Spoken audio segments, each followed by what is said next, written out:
ఉజ్జయిని మహారాజు విక్రమార్కుడు చాలా తెలివైనవాడు. ఆయన రాజనీతి, యుక్తి, సమయస్ఫూర్తి కారణంగా ఆ యుగంలో బాగా ప్రఖ్యాతి చెందారు. విక్రమార్కుడికి ప్రతిరోజు ఒక యాచకుడు ఒక పండు పంపించేవాడు.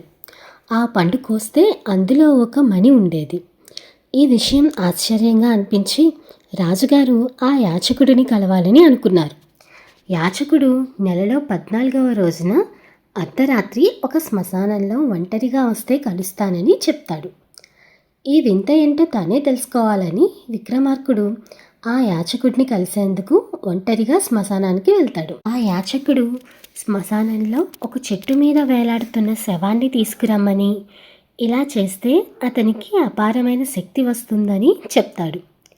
అప్పుడు విక్రమార్కుడు సరే వెతికి తీసుకువస్తానని మాట ఇస్తాడు. అలా చెట్టు మించి దింపిన శవంలో బేతాళుడు ఉన్నాడు. బేతాళుడు విక్రమార్కుడితో ప్రయాణం చేయడానికి ఒప్పుకుంటాడు. కానీ దారిలో విక్రమార్కుడు మాట్లాడకూడదు అని ఒక షరతు పెడతాడు. దీనికి విక్రమార్కుడు ఒప్పుకుంటాడు. ఇలా తీసుకుని వెళ్తుంటే బేతాళుడు చిన్న కథ చెప్పి అందులో ఒక కష్టమైన ప్రశ్న అడుగుతాడు.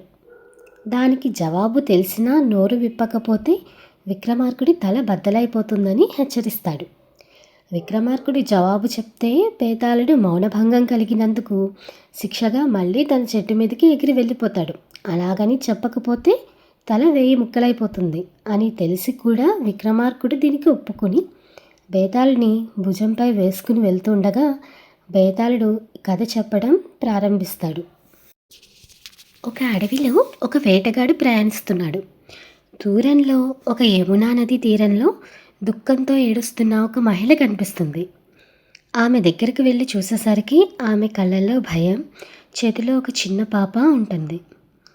అప్పుడు ఆమె తన భర్త చనిపోయాడని, తను ఒంటరిగా తన పాపను తీసుకుని ప్రయాణిస్తూ ఉండగా ఒక జింక దాడి చేయబోయిందని, పాపని కాపాడడానికి ప్రయత్నిస్తుంటే తాను కింద పడిపోయానని చెప్తుంది. వేటగాడు వెంటనే పాపను ఎత్తుకుని వారిద్దరిని జింకల నుండి కాపాడి తన గ్రామానికి తీసుకెళ్తాడు. కొద్ది రోజుల తర్వాత గ్రామంలోని రాజు ఆ పాపను చూసి జాలిపడి ఆ పాపను పెంచుకోవాలని నిర్ణయించుకుంటాడు. పాపను రాజ్మహల్లో ఉంచి మంచి విద్యతో పాటు మంచి సంరక్షణతో పెంచారు.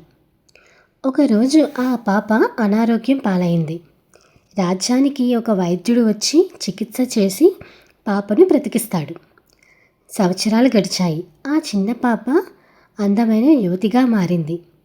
ఆనాటి వేటగాడు, ఆ రాజు, ఆ వైద్యుడు ముగ్గురు ఒకేసారి వచ్చి నేనే పాపకు తండ్రి అంటే నేనే పాపకు తండ్రి అని వారిలో వారే గొడవ పడుతూ ఉంటారు. అంటూ కథ చెప్పడం ఆపి బేతాళుడు, రాజా విక్రమార్క, ముగ్గురు ఆమెను ఎంతగానో ప్రేమించి ఆదరించారు. కానీ వారిలో నిజమైన తండ్రి ఎవరు అని ప్రశ్నిస్తాడు. దానికి విక్రమార్కుడు చిరునవ్వుతో ఇలా చెప్తాడు.